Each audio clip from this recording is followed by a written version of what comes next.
Good afternoon, Gary. Hey Ben, how are you? Doing pretty good. It's Good. a nice Sunday in White Plains. So looking forward to having this talk. Looking forward to spring. Just looking at the weather, it's going to be like 68 degrees on Thursday. Yeah, it's finally here. The groundhog is right. That's right. Awesome. Good. So thanks for coming over. I know that we've been talking a lot over the last year about many things in White Plains, but one in particular we talked a lot about is the Galleria Mall and its redevelopment. So I'm hoping today we can just chat a little bit about not just the redevelopment of the Galleria, but maybe in particular one aspect of it, which is the parking garage, which is owned by the city. Yeah, so I mean, we've really learned a lot about the parking garage, and at first, we had been interested in the Galleria redevelopment since about early 2023. We formed this organization, Coalition for Addition Without Subtraction, with some neighbors in White Plains. But the parking garage issue, in terms of our knowledge and our perception of it, reared its head in June 2023, when all of a sudden on the city's Common Council calendar there was information about a piece of legislation that had been introduced in Albany to permit the city to transfer the parking garage to a developer of the Galleria site without public auction or sealed bids. And this being all of this in the context that the parking garage is actually owned by the city as well as the land underneath it. Interesting. Yeah, it's fascinating, and there's so much to dive into there, but maybe just for the sake of the folks listening in, give a little bit of background, right? So the Galleria Mall was a mall that opened in 1980 to a lot of fanfare. I think anybody who's from White Plains or has lived here for a number of years or is from Westchester County, they're familiar with the Galleria Mall. It's this prime retail spot in downtown, right? But it's closed now, 100% closed. There's no operating stores there. As a matter of fact, it's boarded up by the current owners. And I would even go so far as to say, and this might be a stretch, but I don't think many people oppose the redevelopment of the Galleria Mall.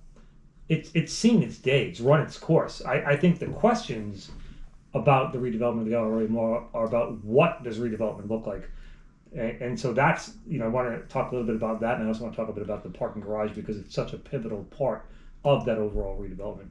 Yeah, I mean, the last part of the mall to kind of survive in a thriving way was the, I would actually even use that word thriving. The food court was still operating, still had a lot of customers every day. It was a nice place for, high school kids, and I would enjoy going there with my laptop, and I'd get a little bit, some coffee from Dunkin' Donuts, and I'd sit there, and they had Wi-Fi. Yep.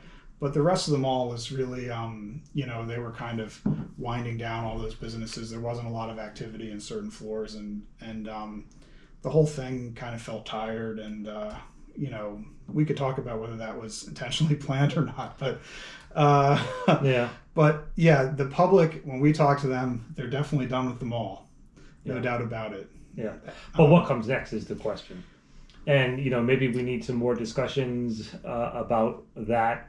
But in particular, maybe we can talk a little bit today about the garage, because the parking garage that's a part of the Galleria Mall today is a public facility, right? It's owned by the city of White Plains, operated by the city of White Plains, and supports parking for the Galleria, which is now closed, but also supports some of the parking needs of residents in general, right? Because you don't have to be shopping in the mall to park there.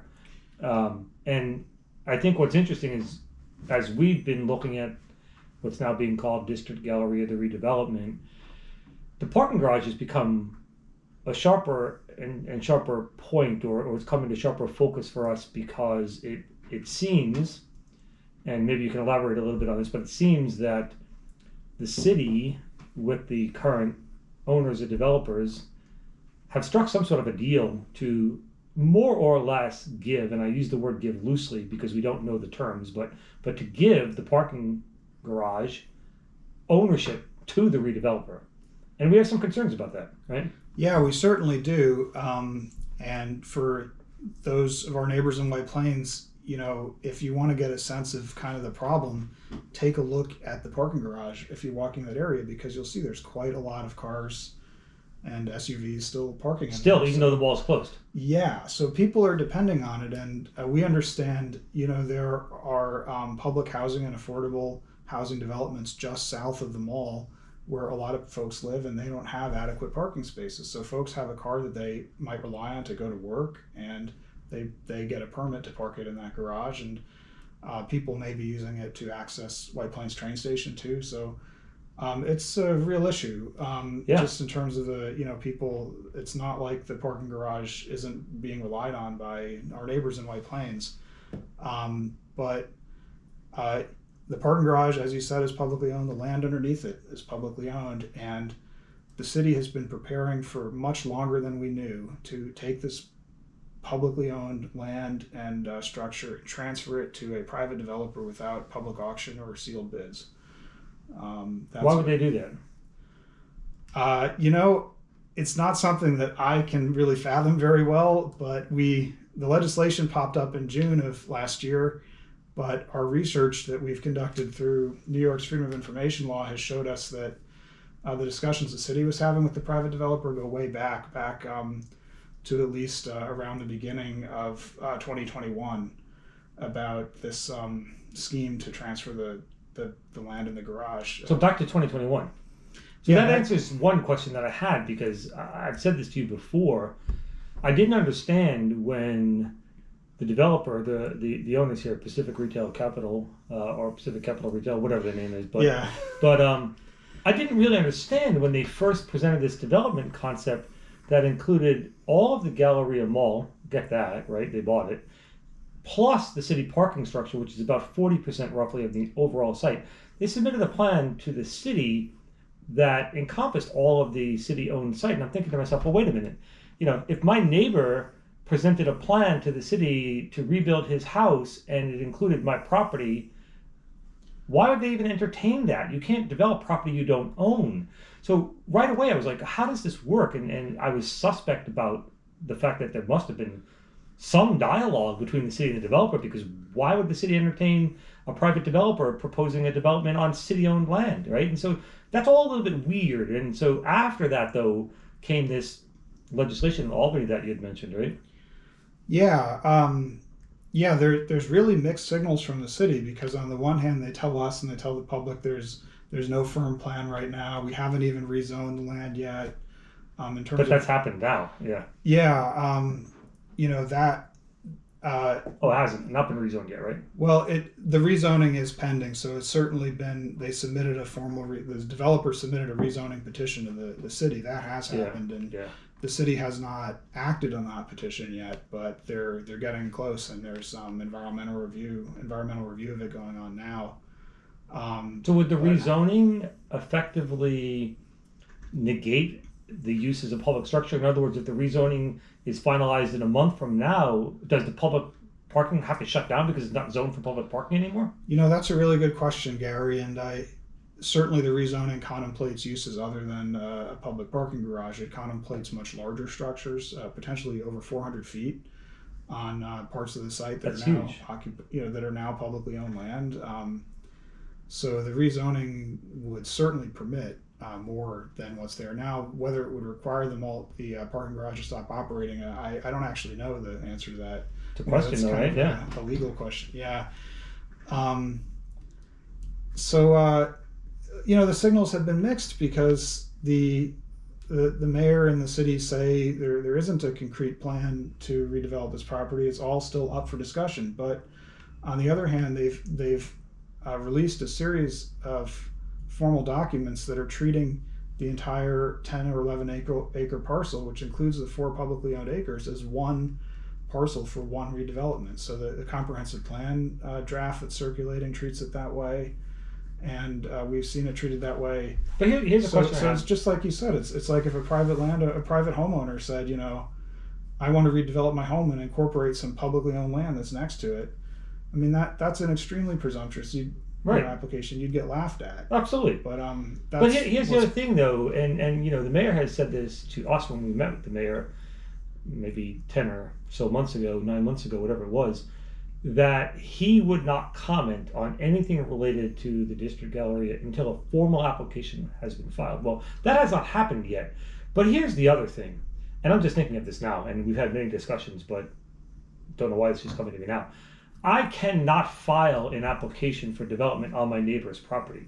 This developer cannot file an application for development of the conceptual district galleria that they've been parading all around Westchester because they don't own the garage. That tells me that there has to be a transfer of ownership of the garage before the application is filed.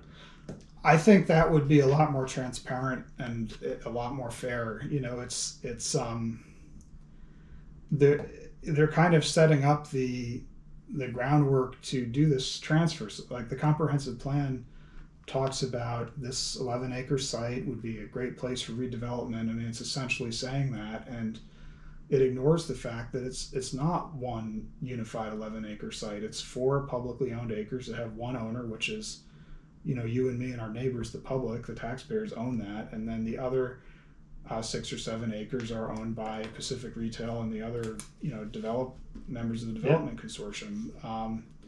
But the comprehensive plan is kind of, they say, oh no, it's still up for discussion. We haven't, approved any application for, a site plan yet, or even done a rezoning yet. But furiously, they're working behind the scenes to, enable this, essentially this private takeover of public land. And what is the mayor or the commissioner of planning or anybody at the city level, what do they say that the city of White Plains is going to get in exchange for this 40% ownership in the district galleria?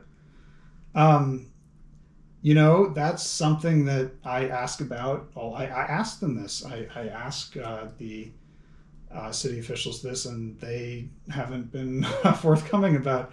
I would really like to know the answer to that question. I think the closest that I feel the mayor has come to an answer has been to say, well, there will be an appraisal of the property, which, in other words, the city will receive a cash price of some kind for giving the property away. I find that very, very troublesome because it's an extremely unique piece of real estate right in a pivotal area of the city that kind of ties the rest of the city together. It's really important for White Plains' future, and to just kind of do an appraisal based on who knows what factors and then just sell it away. It's not what I would do if I owned the land. Right. And let's go with that for a minute, though, because we can get off on a tangent and talk about appraisals and their worth. But putting that issue aside for a moment, assuming there's a fair appraisal done and the city actually gets a fair market value for the public parking structure, is that okay? Because what comes to my mind is exactly what you were saying. That's a one-time cash infusion that on paper might look fair because there's an appraisal supporting it. But in reality, this is a unique piece of real estate. We know through the real estate markets and the law, all real estate is considered unique. There is no value that can be placed on the strategic location of that property. And in my opinion, no amount of money, whether it's tied to a fair market appraisal or not, is okay. That's a city asset in a key location, and the city should get a very significant benefit or 40% ownership stake in the future redevelopment, right? Why should we give up, as citizens of this great city, why should we just give up such a valuable piece of real estate in exchange for a one-time cash infusion? That bothers me. It bothers me too, and the city wants to do, the developer wants to do a lot more than just take over the land. They want the land to be rezoned so that they can build 400 plus feet tall towers on it, which is kind of separate from just transferring the land. So the city is going to be involved in planning the future of this one way or another, and whether we would give away the power that's represented by having the public ownership of that land just for a one-time payment of money is, to me, pretty questionable, especially because White Plains seems like a fiscally healthy city. It's not, White Plains has no fiscal crisis. It doesn't need a one-time cash infusion. It needs to think strategically about its future and really make sure that there's something beautiful and publicly accessible, and I would argue green, and I agree with all of that. But the other part of that is a city for all people, right? Because what's been proposed by the developer are these 7 high-end, if you want to use the word luxury, residential towers. And we know that the city of White Plains has an affordable housing ordinance, but it allows buyout. So we could and most likely will see 7 luxury towers built all at the high end of the market. And we're simply exacerbating the housing crisis that exists and pushing people who want to live in White Plains, families and children, that are graduating college and want to stay close to home.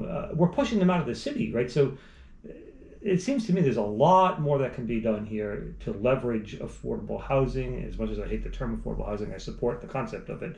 There's a lot more that can be done here. And I know you pushed some of these questions at the Citizens to be Heard sessions and in writing and at other meetings, but I don't see much of a response from the city, right?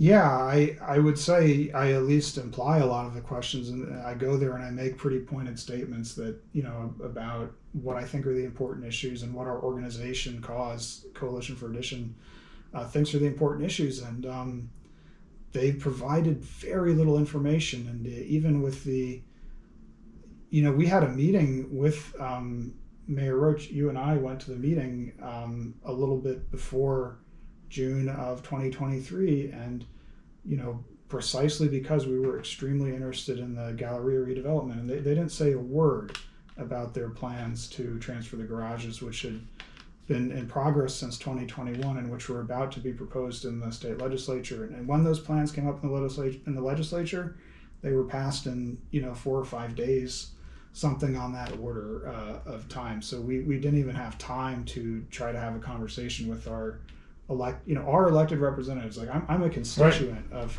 Chris Burdick. I'm a constituent of Senator Mayer, and we didn't have a chance to talk to them. Right. So. And it seems to me, I know on the one hand we specifically asked the mayor and the commissioner at our meeting what the next steps in the process were, and how they saw this whole thing unfolding, and we were told we won't comment on anything until an application is filed. Well, it now seems to me that was intentionally deceptive, right? I mean, they knew the legislation was being submitted to Albany only days later. They could have told us. Yeah, I mean, it's the conversational tactic when you sit in a room and you appear like you're having a good faith conversation with someone about a topic, but you leave out an obviously crucial aspect of the topic. So is it lying? No, it's not lying. You're not saying something untrue, but when you're sitting with that person and you think they're having a good faith conversation with you, and they're just leaving out like these huge, elephants in the room that they know about and you don't, it is not really an encouraging feeling when you find out later that, they were basically, keeping you in the dark. And it's been quite unsatisfying for us to be people who live in White Plains and really want a good outcome for this site. This is within a short walk of my home, the Galleria site. I walk by it all the time. I used to enjoy going in the food court in the Galleria, and look, this is precisely what local government is for. Like, I'm a citizen, I care, I'd like to be involved, but they don't really want anyone to be involved. Involvement is not something they're interested in, not unless it's their own involvement. Yeah, interesting. But getting back to the actual parking garage itself, the fact that it's city owned. It's roughly 40% of the overall redevelopment site, and cash can never replace the strategic value of that property. In my mind, what I think of, and I'm curious what you think, because this is just my own thought, right? And everybody has their own opinions, right? But to me, if we're 40% of the site, we should never give up the ownership, and we should get 40% of the benefit of the redevelopment. This is just fair. It's like for like. It's 1 for 1. And so, what that looks like to me is the towers that are proposed on the roughly 4 acres of city garage site, and I think it's 3 towers, 2 on the, I want to say the west end and 1 on the east end, but I could have that wrong. But there's basically 3 towers. They should be 100% affordable units, and affordable not in the AMI at 90% or 80%, affordable in the 30 to 50% range. This will really be a great boost to the city, I think. It would be not only a way to keep the city a livable city for a lot of people and encourage young people who are graduating high school, graduating college to stay put. It'll also be an economic boost because people who live here, shop here, and eat here.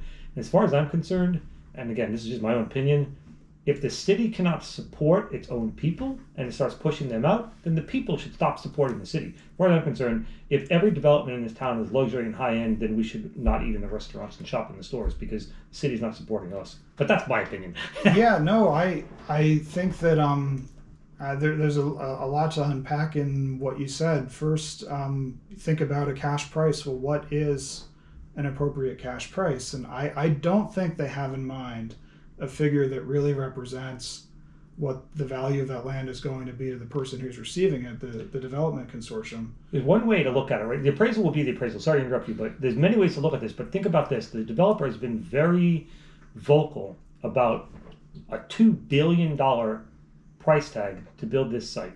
So 40% of $2 billion is the value in our land, then maybe that should be the price of the garage.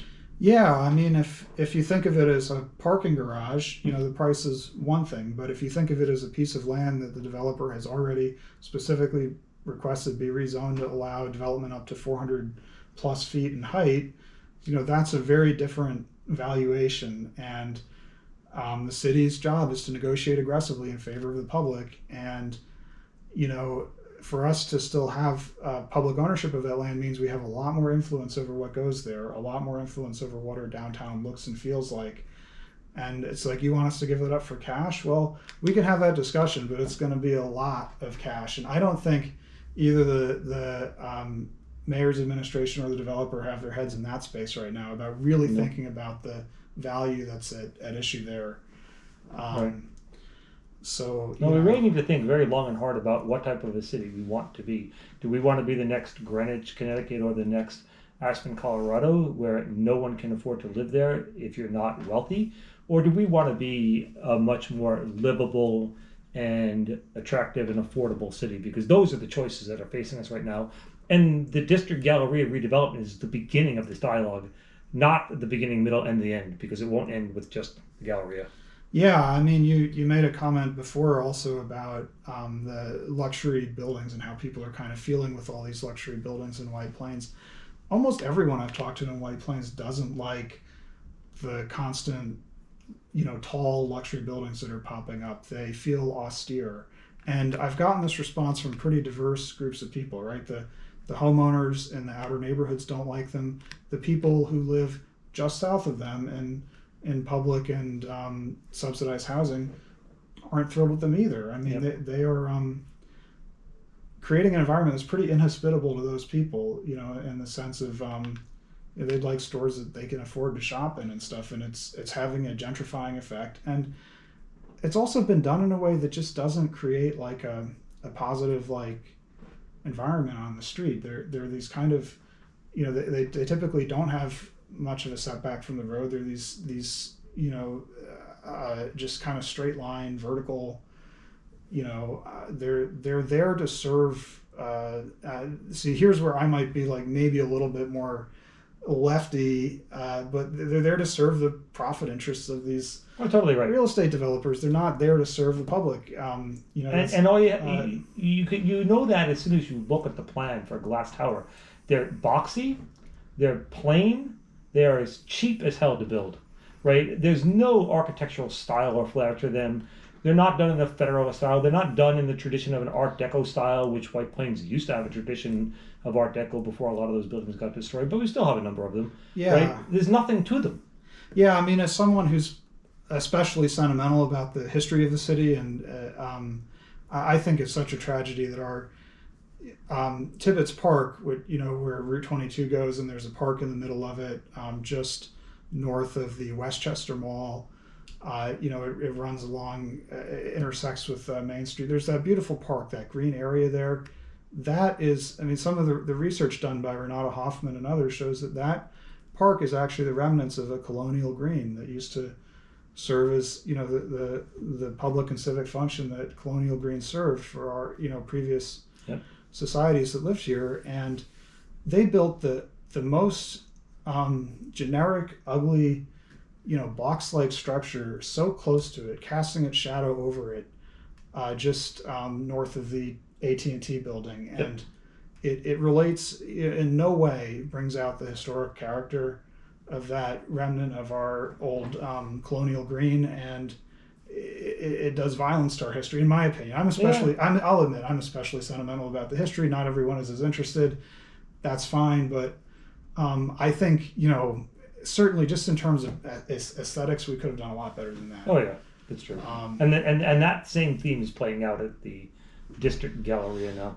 But it's probably getting a little bit long, so we should probably come to some sort of conclusion. And we can do many more of these videos if people like this, right? I think it's a nice conversational style, and hopefully it's easy for people to listen and absorb information. That is very, very important. And we'd like your comments. So please, Absolutely. send us some comments, or if it's on YouTube, put some comments there. Yeah, and look, there's many ways to sum this up, but for me, it's really pretty simple when it comes not to the overall District Galleria redevelopment, because there are a whole slew of other comments on that, but just with respect to the parking garage, no amount of money is sufficient to replace that valuable asset. This is a public asset, and there should be an equivalent significant public benefit in the redevelopment. And for me, it's that simple. And I'm curious what you think. No, that's right. And I think the homework for all our neighbors and all our people who are members of cause and people who are just interested is to think about what are our priorities, because we own 40% of the land, and we should feel empowered by that. And what are our priorities? Is affordable housing, aesthetics, green space, park space. Let us know what your priorities are. We would like to advocate for our neighbors. Fantastic. Thanks, Ben. Thank you for having me over. Of course.